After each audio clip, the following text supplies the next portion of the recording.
Hi, this is Alexi Minko Show and I'm your host Alexi. My guest today is Hot Rod. Last year, Hot Rod announced that he was quitting the business. Today, he's here to talk about transition, reinventing himself, and let's get into it. Hi, welcome to the show. Hi. So, is it true? Did you actually definitely close the door behind adult film industry? I mean, never say never, you never know what's going to happen, but at this time I'm pretty over it and ready to do something else.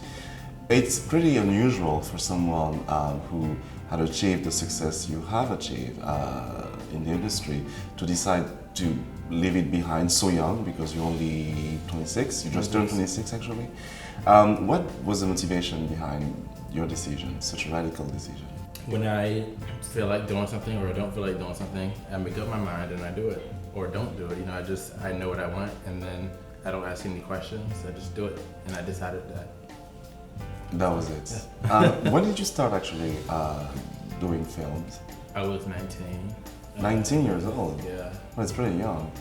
Yeah, I mean, I've always felt old at heart, so. But yeah, I was pretty young. And that was a decision you just... Yeah, I was sitting down. At 19, I guess you just finished high school or something. And, Yeah, I was doing security, and I was at my job wondering why I was saying hi and bye to people all day. It felt so pointless. And I filled out an application, and the rest is history.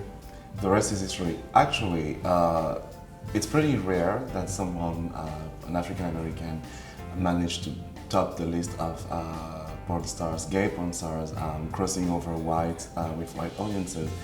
What do you think is the key? What was the secret to your success? I don't know. I mean, I was just me.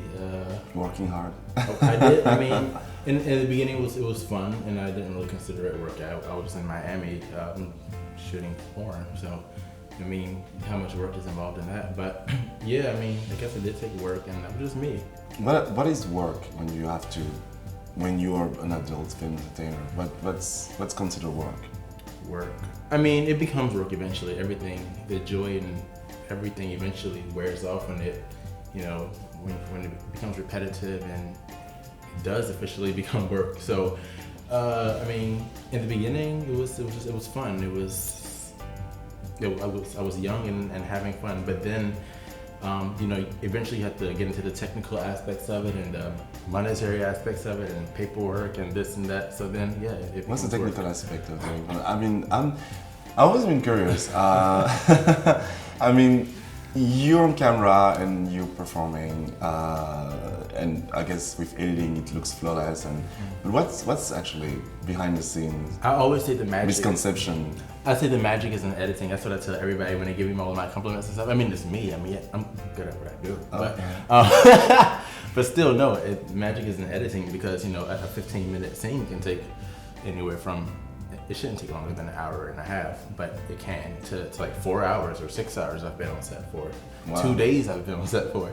So with camera and yeah, lights, it's lights, camera, sound action. You know, system. like yeah, it's all of that. So there's a lot. You have mishaps and people who aren't the most professional as in the industry. You know, it's work. That's another thing. That's not when it becomes work. Also, when you have to work, you have coworkers, and I call them my coworkers because that's what they are. Yes. And you don't always have the most professional ones. You know, every day is not an easy day on the set. So. Are there some coworkers with whom you got along well and they became friends? And Well, I mean, I'm. Is it a world where actually people develop feelings and? I think that a lot of people do interact with each other within the industry and have developed friendships and relationships and all that.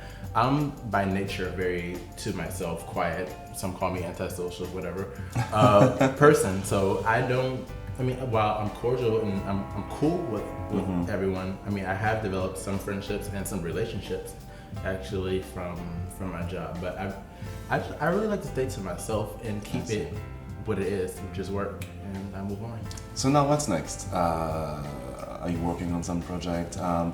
I see behind, I hope the audience can see with us, that there's a beautiful painting that actually you painted, and I think it's something the general public doesn't know about you is you are an artist at heart. I am. So can you tell us a little bit about it? Yeah, I mean, do everything with an artistic eye, kind of.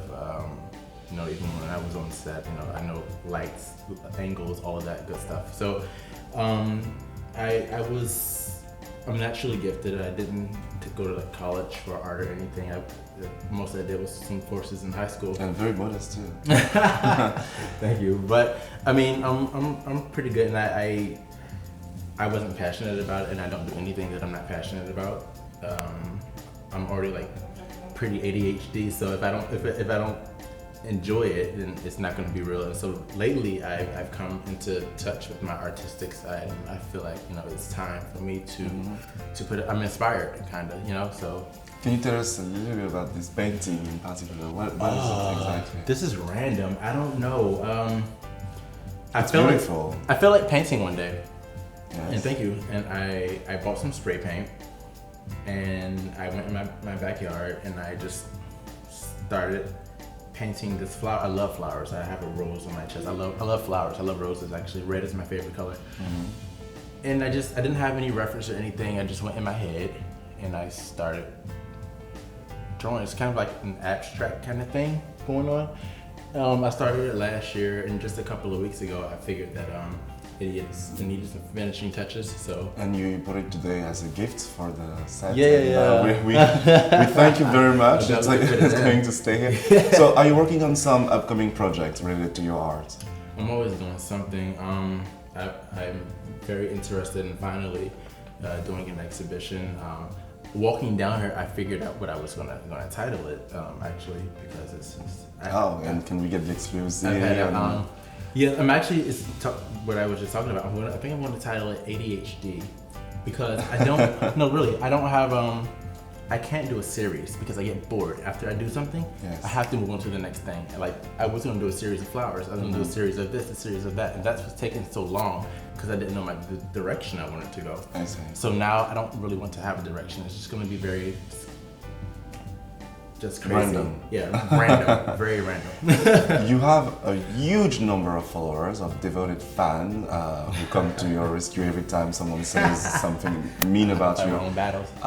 And you do also write, because we've come across some of your writings, and we saw that actually young kids look up to you and ask you for advice. Is it something you take on? Is it a responsibility you feel like you should maybe assume? I mean, in the beginning, first of all, I never expected for people to take what I do seriously. I didn't take it seriously. But getting older, probably around when I was turning 25, that is definitely what do they call it? That is definitely old. When I was turning 25, I began to realize certain things and notice that people were paying attention and were coming. When I went to my Tumblr, which I have a Tumblr, I am hotrod.tumblr.com. I noticed they were asking serious, like, personal questions, and that's when I realized that what I do is more than just, was more than just sex on film, and people found something different. Like, people found some kind of strength in me, and this and that and the other, and I had to just really sit back and think, like, okay, I can see where you're coming from. And so then, I began to take it seriously, and it put in my mind to, really do something with it, go forward with it, which is, you might ask this question, so I might be jumping into it. Well, take the lead. I can leave you here and come back later on. So yes, you have actually started a movement, which is the My Paw Power. Would you tell us a little bit about it? Anyone who knows me knows that I love paw prints. And I have about 12 of them on my body. 12? Yeah, 12 total. And I don't know, one day it just, paw power came to me. And I think power is when used correctly, it can be a great thing, and it can motivate and strengthen and all of that good stuff. So, it just has a nice ring to it, paw power, or My Paw Power. And I just wanted it to be something where people could, a place kind of, where people could be uplifted, encouraged, and I have a lot of plans for it. I mean, it's an organization that I want to start eventually, a nonprofit. Just be a place, this thing that people younger than me, my age, I don't care who you are, just have some kind of encouragement, really. Yes, from your experience, they can draw some advices and stuff. Yeah. You're very active on social media, so I want you to look at your camera and tell all your fans where they can find you. You can go to my Twitter, which is I_am_hotrod. I love Instagram because I love to take pictures. It's I am_hotrod_.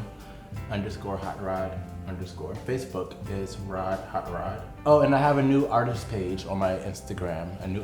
It's Rod_Orlando. We'll be following you and come back again to tell us more about your projects.